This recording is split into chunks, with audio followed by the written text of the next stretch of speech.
تجھ سے کرتا ہوں۔ اب یہاں پہ لکھا ہے کہ یزید بولا کہ جو کہنا چاہتے ہو کہو، لیکن فضول اور ہذیانی بات نہ کہنا۔ امام علیہ السلام نے فرمایا تیرا رسول صلی اللہ علیہ وآلہ وسلم کے بارے میں کیا گمان ہے؟ اگر وہ مجھے اس حالت قسم پرسی اور زنجیروں میں جکڑا ہوا دیکھیں تو انہیں کیا جواب دے گا؟ اس سوال پر یزید کا دل کڑھا اور اس نے کہا کہ اس قیدی کی رسیاں اور زنجیریں کھول دو۔ پھر لکھا ہے کہ علامہ مجلسی نے حضرت امام جعفر صادق علیہ السلام سے ایک روایت نقل کی ہے کہ جب یزید نے کہا کہ اے علی علیہ السلام، خدا کا شکر ہے کہ خدا نے تیرے باپ کو قتل کیا، تو امام سجاد علیہ السلام نے فرمایا تھا کہ خدا لعنت کرے اس پر جس نے میرے باپ کو قتل کیا ہے۔ یزید یہ جواب سن کر غضبناک ہوا اور حکم دیا کہ اس بیمار کو قتل کر دو۔ اس پر امام علیہ السلام نے فرمایا کہ جو باقی بچا ہے اسے بھی قتل کرتا ہے تو رسول زادیوں اور بطول زادیوں کو اپنے گھروں اور وطن کی طرف کون پہچانے گا؟ تو یزید نے کہا کہ تم ان کو اپنے گھروں اور وطن تک لے جاؤ گے، اور قتل کا حکم واپس کر لیا اور زنجیر کھولنے کا حکم دیا۔ ایک اور روایت میں ہے کہ زنجیر یزید نے خود کھولے اور کہا کہ تم جانتے ہو کہ میں نے خود زنجیر کھولنے کا کام کیوں کیا؟ امام علیہ السلام نے فرمایا اس لیے کہ تیرے سوا کسی کا میرے اوپر احسان نہ ہو۔ یزید نے کہا کہ جو مصائب تم پر آئے تمہارے اپنے اعمال کی وجہ سے ہیں۔ تو امام بولے کہ تعجب ہے اے یزید کہ یہ آیت تو ہمارے حق میں نازل ہوئی ہے اور جو اس سے ہمارے خلاف استدلال کرتا ہے، کیا تو نے یہ آیت پڑھی ہے؟ تو اب جو آیت ہے اس کے بارے میں 3 لائنوں کی آیت ہے، اور اس میں نیچے لکھا ہے کہ راوندی کتاب دعوات میں لکھتے ہیں کہ یزید کا امام سجاد علیہ السلام کو قتل کرنے کا مصمم ارادہ تھا۔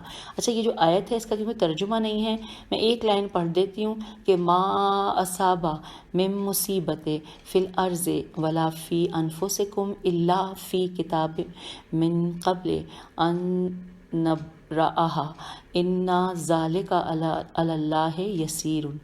یہ آیت ہے، اس کے آگے ایک لائن اور ہے۔ اچھا، اس کے بعد لکھا ہے راوندی کتاب دعوات میں لکھتے ہیں کہ یزید کا امام سجاد علیہ السلام کو قتل کرنے کا مصمم ارادہ تھا، لیکن امام علیہ السلام سے سوال کرتا اور گفتگو کرتا تھا تاکہ غصے میں آ کر امام علیہ السلام کے منہ سے ایسا حرف نکل جائے کہ جس سے قتل کا جواز بن سکے اور لوگ یہ نہ کہیں کہ بے جہد قتل کر دیا، لیکن یزید جو بھی بات کرتا اس کا کافی وافی جواب سنتا۔ امام علیہ السلام نے کوئی ایسا جملہ نہ فرمایا کہ جس سے یزید کو قتل کرنے کا بہانہ مل جائے۔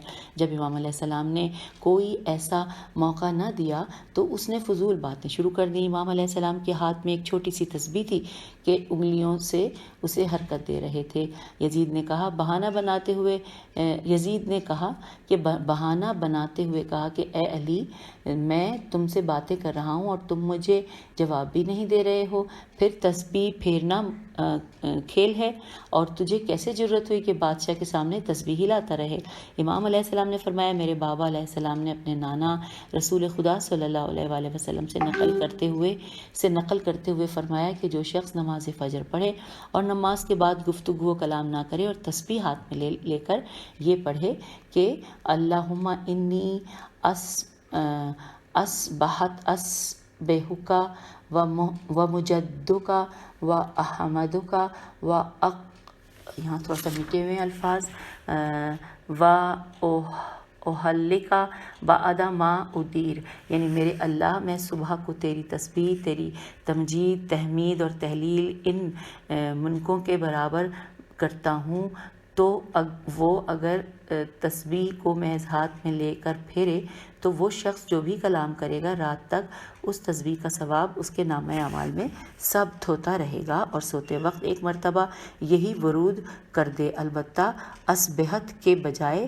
امسیت، الف میم سے یہ تے امسیت کہے تو دوسری صبح تک تسبیح کا ثواب اس کے لیے جاری رہے گا، اور یہ سنت ہم نے رسول پاک صلی اللہ علیہ وآلہ وسلم سے لی ہے۔ یزید نے کہا سبحان اللہ، میں جو اعتراض کرتا ہوں اس کا جواب حاضر اور تیار ہوتا ہے۔ پس حضرت علیہ السلام نے کے قتل سے منصرف میم نون صاد ریف منصرف ہو گیا اور حکم دیا کہ اس کی گردن اور پاؤں سے زنجیریں اتار دی جائیں۔ اب اگلی ہیڈنگ ہے مخدرات عصمت کی یزید کے دربار میں گفتگو۔ لکھا ہے صاحب ارشاد لکھتے ہیں کہ یزید پلید نے مخدرات عصمت اور قیدی بچوں کو بلایا، سب یزید کے سامنے آئے تو یزید سے ان بچوں کی خستہ حالی نہ دیکھی جاتی تھی، علامہ قزوینی حدائق الانس میں فرماتے ہیں کہ شیخ مفید کی تحریر سے ظاہر ہوتا ہے کہ ملعون یزید نے پھر امام سجاد علیہ السلام کو پیشی کے لیے بلایا اور آپ علیہ السلام سے کلام کیا. اس کے بعد مستورات اور بچوں کو بلایا. ہمارے خیال میں کلمہ سم سے میم سم سے یہی استفادہ ہوتا ہے. یزید نے پہلے امام سجاد علیہ السلام سے گفتگو کی اور پھر مستورات اور بچوں کو بلایا. جب قیدیوں کی حالت ذلت اور خواری دیکھی کہ ترک و دیلم کے قیدیوں سے بھی خستہ حال ہیں تو ظالم یزید کو بھی ان پر رحم آ گیا اور کہا کہ خدا ابن زیاد کے چہرے کو سیاہ کرے کہ اس نے تمہاری یہ حالت بنا دی. اگر وہ تمہارا رشتہ دار ہوتا تو کبھی ذلت و خواری سے اس قدر تمہاری یہ حالت نہ بناتا. اب آگے چلتے ہیں. اب یہاں پہ پھر لکھا ہے نہ بناتا. جی اس کے بعد لکھا ہے اگلے صفحے یعنی 526 پیج پر کہ صاحب روضۃ الواعظین میں لکھتے ہیں کہ جب بچوں اور عورتوں کو بزید ملعون یزید ہوگا وہ ایک نقطہ غائب ہے یزید ملعون کے سامنے پیش کیا گیا تو یزید کی عورتیں پردے کے پیچھے بیٹھی دیکھ رہی تھیں اور تمام دربار کا تماشا کر رہی تھیں. جب ان عورتوں کی نظر اہل بیت علیہ السلام کی مستورات اور بچوں کی خستہ حالی، پریشان بالوں، پرانے لباسوں اور رسیوں میں بندے ہاتھوں، آنسو بہاتی آنکھوں پر پڑی تو پس پردہ سے آہو فریاد بلند کی. پھر یہاں پہ انورٹڈ کاما میں عربی کا ترجمہ لکھا ہے کہ یزید اور معاویہ کی عورتوں نے گریہ ازاری اور ہائے ہائے کے غلغلے کی آوازیں بلند کی اور ماتم شروع کر دیا. Inverted comma close. مرحوم مجلسی بہار میں لکھتے ہیں انورٹڈ کاما ہاشمی عورتوں میں سے بھی جو پس پردہ بیٹھی تھیں آل محمد علیہ السلام کے قیدیوں کو اس حالت زار میں دیکھا تو دلوں سے آہ کھینچی اور واہ حسینہ واہ سیدہ کی آوازیں بلند ہونے لگیں اور اس قدر گریہ بلند ہوا کہ ہر سننے والا بھی رو پڑا.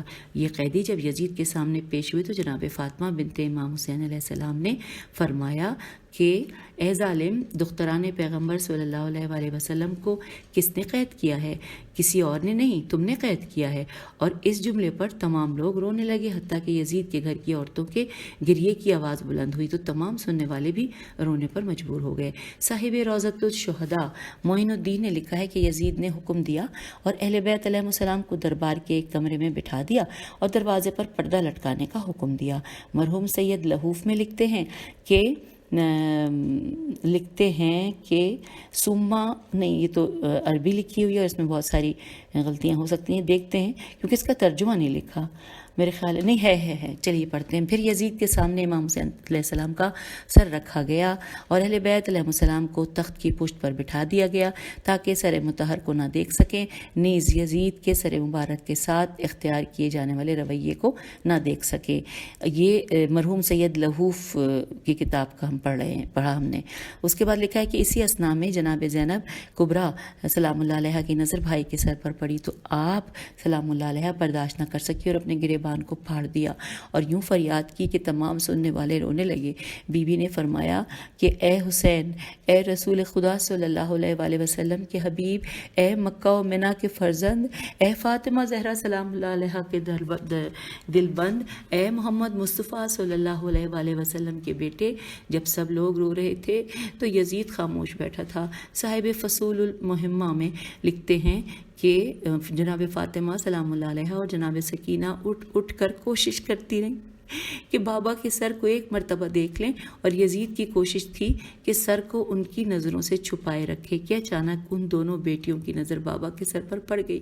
ایک مرتبہ فریادیں اٹھیں اور بین بلند ہوئے اور گریہ ازاری سے ماحول غم زدہ ہو گیا. تمام عورتوں میں حتیٰ کہ یزید کے گھر کی عورتوں میں بھی کوہرام مچ گیا. اب اگلی ہیڈنگ ہے اہل بیت علیہ السلام کی یزید کے دربار میں پیشی. بریکٹ میں لکھا ہے بروایت انوار نعمانیہ و منتخب التواریخ بریکٹ کلوز ہو گیا.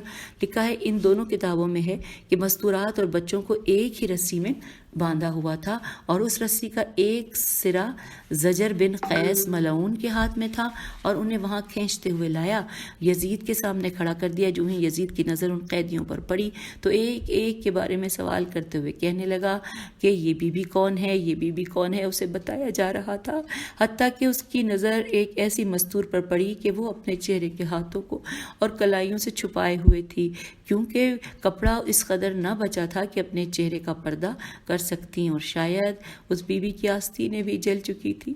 یزید نے پوچھا کہ یہ بی بی کون ہے جو اپنے ہاتھوں سے چہرے کا پردہ بنائے ہوئے ہے؟ جواب ملا، یہ سکینہ سلام اللہ علیہ ہے جو امام حسین علیہ السلام کی ناز پروردہ ہے۔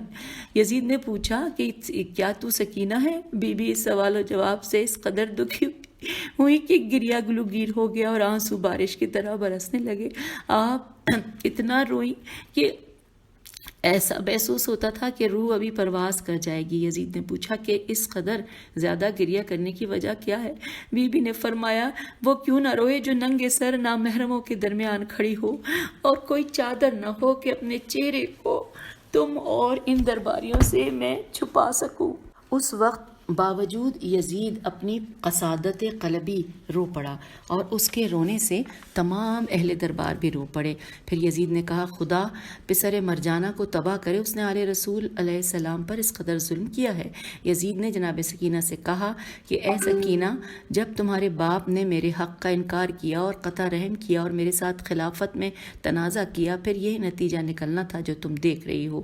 بی بی کا دل یزید کی سرزنش سے دل خون ہو گیا اور فرمایا، اے یزید، کیا تم میرے باپ کے قتل ہونے پر خوشی منا رہے ہو؟ اس کے بعد لکھا ہے کہ اے یزید، خوشی مت کرو، میرے باپ تو اللہ اور اس کے رسول صلی اللہ علیہ وآلہ وسلم کی اطاعت میں تھے، ان کو اللہ نے بلایا اور انہوں نے لبیک کہا اور کامیاب ہو گئے، اور تجھے خدا کو جواب دینا ہوگا۔ یزید نے کہا، اے سکینہ، خاموش ہو جاؤ، تمہارے باپ کا یہ حق نہ تھا کہ مجھ سے جھگڑا کرتا۔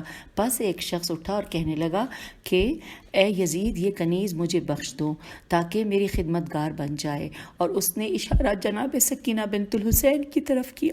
امام حسین علیہ السلام کی بیٹی نے جب یہ سنا تو اپنی پھوپھی ام کلثوم کے دامن سے لپٹ گئی اور آنسو بہاتے ہوئے عرض کیا، اے پھوپھی اماں، کیا آج تک آپ نے کہیں دیکھا یا کبھی سنا کہ پیغمبر کی اولاد کو کسی زنا زادے نے اپنی کنیز بنایا ہو؟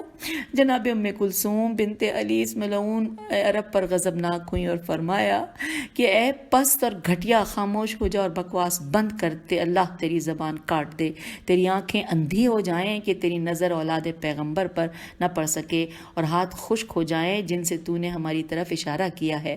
راوی کہتا ہے کہ خدا کی قسم ابھی بی بی کے کلام ختم نہ ہوئی تھی کہ اللہ تعالیٰ نے ان کی دعا کو پورا کر دیا۔ اس ملعون کی چیخ نکلی اور اس نے اپنی زبان کو اپنے دانتوں سے کاٹ لیا، اس کے ہاتھ اس کی گردن سے چمٹ گئے اور آنکھیں اندھی ہو گئیں۔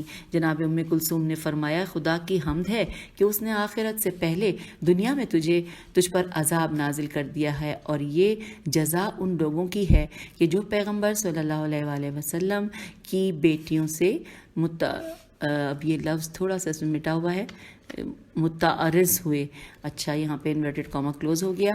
اب پیج 529 پر ہیں ہم، اور یہاں پہ لکھا ہے کہ زہیر عراقی کا واقعہ، یہ مل کر پڑھتے ہیں۔ لکھا ہے تاریخ کامل فی السقیفہ میں ہے کہ ایک دن یزید کا دربار بھرا ہوا تھا اور اس نے آل محمد علیہ السلام کے قیدیوں کو دربار میں بلایا اور سر مطہر کو اپنے سامنے رکھ کر اس کی جو توہین کر سکتا تھا کی، جبکہ قیدی ایک طرف کھڑے تھے۔ اسی اثنا میں زہیر عراقی دربار میں داخل ہوا۔ یہ شخص مسخرہ اور بد زبان تھا۔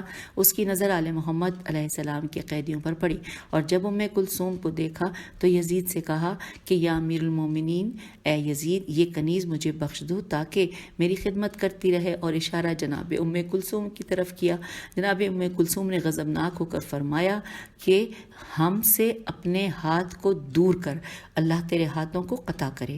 بی بی کے جھڑکنے سے زہیر کے بدن میں لرزہ پیدا ہو گیا اور وہ حیران ہو کر حاضرین مجلس سے پوچھا اس نے کہ یہ قیدی عربوں کے کس قبیلے سے ہیں کہ عربی میں کلام کر رہے ہیں؟ ان کی ظاہری حالت کو دیکھ کر تو میں نے یہ خیال کیا تھا کہ یہ کافر یا ترک و دیلم کے قیدی ہیں۔ امام سجاد علیہ السلام نے فرمایا، اے شخص، یہ عام مستورات نہیں، بنات رسول صلی اللہ علیہ وآلہ وسلم ہیں، جناب زہرا سلام اللہ علیہ کی بیٹیاں ہیں، مگر تمہارے امیر نے انہیں قید کیا ہے اور نامحرموں کے ہجوم میں پھرایا ہے۔ جب اس زہیر عراقی کو حقیقت کا علم، حقیقت حال کا علم ہوا تو دربار سے باہر نکل گیا اور بہت رویا اور کسی سے خنجر لیا اور وہ ہاتھ کاٹ دیا جس سے جناب ام کلثوم کی طرف اشارہ کیا تھا، اور پھر اپنے کٹے ہوئے ہاتھ کو اپنے بائیں ہاتھ میں اٹھایا جبکہ دائیں ہاتھ سے مسلسل خون جاری تھا۔ وہ دربار میں آیا اور جناب امام زین العابدین علیہ السلام کی خدمت میں حاضر ہوا اور عرض کیا کہ فرزند رسول علیہ السلام، میں معافی مانگنے آیا ہوں، میری معافی کو اپنے کرم وجود کی وجہ سے قبول فرمائیے۔ بخدا میں آپ علیہ السلام کو نہ پہچانتا تھا، میرے جرم سے درگزر فرمائیں اور معاف فرمائیں۔ تحقیق خدا نے آپ علیہ السلام کی پھوپھی کی، یہاں پہ لکھا ہے تحقیق خدا نے آپ علیہ السلام کی پھوپھی کی دعا قبول کر لی اور میرا ہاتھ کٹ گیا۔ چنانچہ یہ چونکہ یہ خانوادہ کریم گھرانہ تھا، اس لیے اس زہیر کی معذرت قبول کر لی اور اسے معاف کر دیا کیونکہ اس نے یہ سب کچھ انجانے میں کیا تھا۔ پس زہیر استغفر اللہ کہتا ہوا دربار سے نکلا اور ایسا غائب ہوا کہ کسی نے اس کا نشان تک نہیں دیکھا۔ اگلی ہیڈنگ ہے یزید کی بے حیائی اور باطن کی عکاسی۔ لکھا ہے شیخ صدوق علیہ الرحمہ نے امالی میں جناب فاطمہ بنت علی علیہ السلام سے روایت کی ہے کہ بی بی سلام اللہ علیہ نے فرمایا کہ جب ہمیں دربار یزید میں اس ملعون کے سامنے کھڑا کیا گیا اور ہماری حالت اظہار پر ظاہری طور پر رقت کرنے لگا تو مہربانی اور نرمی سے بولنے لگا کہ اس کے بعد ایک شامی بیوقوف بن کر اٹھا اور اس نے کہا کہ اے یزید مومنوں کے امیر، یہ کنیز مجھے بخش دے۔ میں اس ملعون کا یہ جملہ سن کر ڈر گئی اور کانپنے لگی کہ اب یزید یہ کام بھی کرنے والا ہے۔ اسی خوف سے کے بارے میں اپنی بڑی بہن کے کپڑوں سے لپٹ گئی تو میری بڑی بہن نے اس شامی کی طرف مخاطب ہو کر فرمایا کہ تو نے جھوٹ بولا ہے اور خدا کی قسم تو لعنتی ہے، یہ کام نہ تو کر سکتا ہے اور نہ ہی یزید میں یہ کام کرنے کی طاقت ہے۔ پھر لکھا ہے یزید غضبناک ہوا اور کہا کہ تو جھوٹ بول رہی ہے، اگر میں تمہیں کسی کی کنیزی میں دینا چاہوں تو کوئی مجھے روکنے والا نہیں ہے۔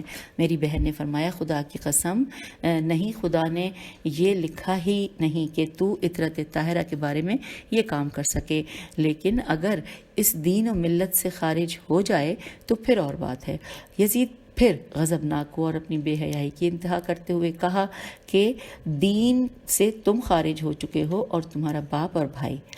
میری بہن نے فرمایا تجھے تو ہدایت بھی میرے نانا صلی اللہ علیہ وآلہ وسلم اور بابا علیہ السلام کے دین سے ہوئی ہے۔ یزید نے کہا اے اللہ کی دشمن، تم جھوٹ بول رہی ہو۔ پھر اس ملعون نے گالیاں بکنا شروع کر دیں۔ میری بہن نے دیکھا کہ اب کوئی چارہ نہیں تو فرمایا کیا کروں، تو امیر ہو گیا ہے اور ہم قیدی ہو گئے ہیں، تو گالیاں دے رہا ہے اور ظلم کر رہا ہے، تجھے اختیار ہے، جو کہنا چاہتا ہے کہتا رہے۔ فاطمہ بی بی سلام اللہ علیہ نے فرمایا کہ شاید اس لعنتی یزید کو شرم آ گئی اور وہ خاموش ہو گیا۔ اس کے بعد پھر اس بے وقوف شامی شخص نے اپنی خواہش کا اظہار کیا اے یزید یہ کنیز مجھے بخش دے۔ یزید نے اس شامی کو غضبناک ہو کر جھڑک دیا اور کہا دفع ہو جاؤ، خدا تجھے اچانک موت دے۔ شیخ مفید ارشاد میں فرماتے ہیں کہ یہ روایت جناب فاطمہ بنت حسین علیہ السلام سے ہے، لیکن روایت میں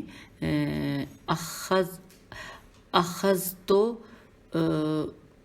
کہ اختی کے بجائے بسیاب امتی ہے۔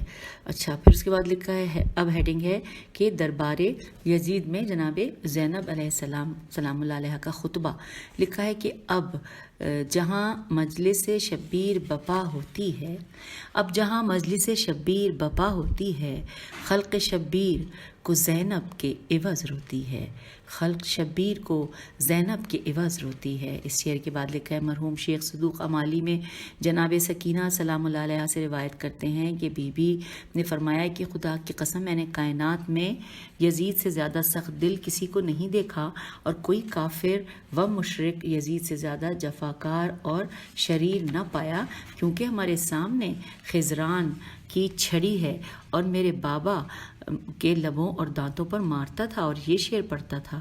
اب یہ شعر عربی میں نیچے لکھا ہے اس کے بارے میں کہ کاش میرے بدر والے بزرگ آبا ہوتے اور دیکھتے کہ میں نے ان کا کیسا بدلہ لیا ہے، اگر وہ ہوتے تو خوش ہوتے اور کہتے کہ یزید تیرے ہاتھ کبھی شل نہ ہوں۔ اس مقام پر جناب زینب سلام اللہ علیہ بنت علی علیہ السلام نے اس مقام پر جناب زینب سلام اللہ علیہ بنت علی علیہ السلام کی برداشت کی حد ختم ہو گئی اور صبر کا پیمانہ لبریز ہو گیا۔ آپ سلام اللہ علیہ اٹھیں اور مجمع عام میں یزید کو مخاطب کر کے ایسا خطبہ دیا کہ جو بڑا فصیح و بلیغ تھا، اور جس میں یزید کی تو بیغ اور تشنیح تھی، تے شین نون یہ عین تھی۔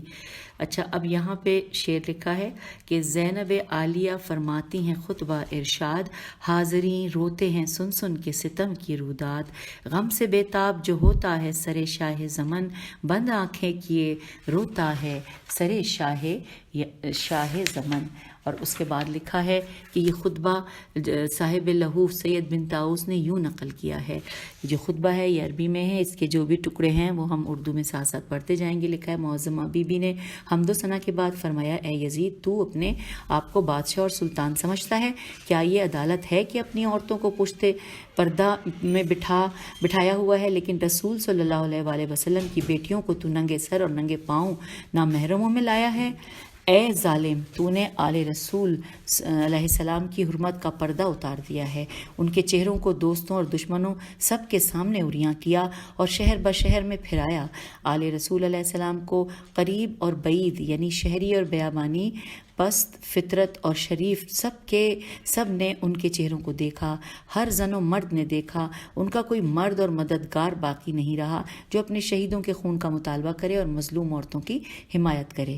اس شخص سے اچھائی کی کیا توقع کی جا سکتی ہے جو ان کا بیٹا ہو، جنہوں نے بزرگان اسلام کے جگر کو چبانے کے بعد پھینک دیا ہو۔ یہاں پر ہندہ مراد تھی کہ جو یزید کی دادی ہے، جس نے حضرت حمزہ رضی اللہ کے جگر کو چبایا تو وہ پتھر ہو گیا اور اس کے دانت کام نہ کر سکے تو اس نے پھینک دیا۔ پھر لکھا ہے کہ ایسے شخص سے کیا توقع کی جا سکتی ہے کہ جو اس کا بیٹا ہے، جس کا گوشت پوست شہداء کے خون بہانے سے پیدا ہوا ہو، اور ایسا شخص بغض اہل بیت علیہ السلام کب چھوڑ سکتا ہے جو ساری زندگی ہمیں بغض، کینہ اور عداوت سے دیکھتا رہا ہے۔ اس کے بعد لکھا ہے کہ پھر تو جرت اور جسارت سے کہتا ہے کہ گویا تو نے کوئی گناہ ہی نہیں کیا اور اپنے عمل کو برا نہیں سمجھا، تو کہتا ہے کہ اے کاش میرے بدر والے بزرگ ہوتے تو دیکھتے کہ کیسے آل علی علیہ السلام سے بدلہ لیا ہے، تو وہ تجھے شاباش دیتے اور کہتے کہ یزید تیرے ہاتھ کبھی شل نہ ہوں۔ پھر تو جھک کر میرے بھائی حسین علیہ السلام کے لبوں اور دانتوں پر چھڑی سے مارتا اور اس چھڑی پر ٹیک لگاتا ہے، حالانکہ حسین علیہ السلام جوانان جنت کے سردار ہیں۔ تو ایسی باتیں نہ کر، حالانکہ تو نے پرانے زخموں کو تازہ کر دیا ہے اور ان زخموں کو بکھیر دیا ہے جب سے تو نے آل اولاد عبد المطلب کے ستاروں اور پیغمبر صلی اللہ علیہ وآلہ وسلم کی ذریت کے خون بہائے ہیں۔ تو اپنے مشائخ کو ندا کر رہا ہے، کیا تو سمجھتا ہے کہ وہ تیری آواز سنتے ہیں اور بہت جلدی تم ان سے ملحق ہو جاؤ گے، اور جہاں وہ ہیں تو بھی وہاں پہنچ جائے گا؟ اس وقت تیری آرزو ہوگی کہ کاش تیرے ہاتھ نہ ہوتے اور تو یہ کام نہ کرتا جو تو نے کیا ہے، اور تیری زبان بند ہوتی، گونگا ہوتا اور وہ کچھ نہ کہتی کہ جو کچھ کہہ چکی ہے۔ پھر بی بی پاک سلام اللہ علیہ نے بد دعا اور نفرین کی اور خدا کے حضور عرض کیا کہ اے اللہ کریم، ہمارا حق ان سے لے اور ظالموں سے انتقام لے اور ان پر غضب کر جنہوں نے ہمارے خون بہائے اور ہمارے حامی قتل کر دیے۔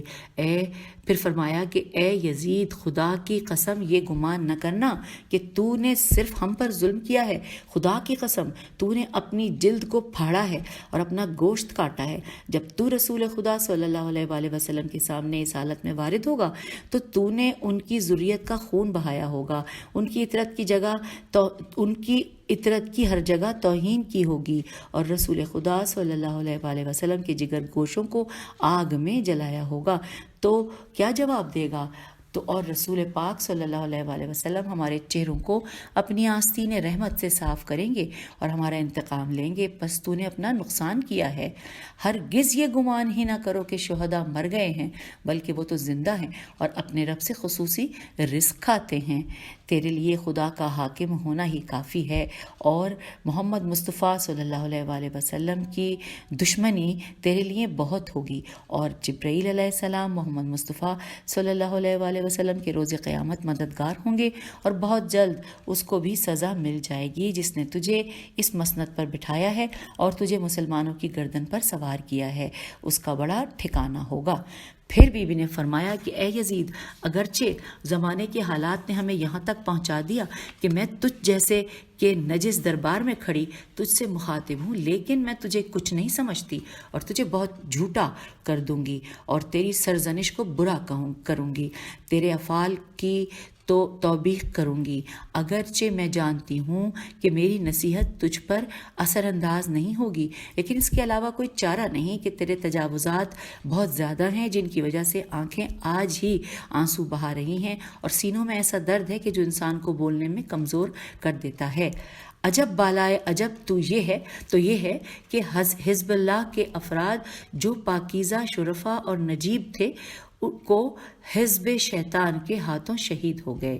پھر لکھا ہے الہی تمام ہاتھوں سے ہمارے خون کے قطرے گر رہے ہیں اور آپ کے منہ سے گوشت گر رہا ہے، کیا یہ ظلم نہیں کہ ہمارے پاک و پاکیزہ جوانوں کی لاشیں صحرا میں بغیر کفن و دفن کے چھوڑ دی گئی ہیں تاکہ درندے ان کی توہین کریں؟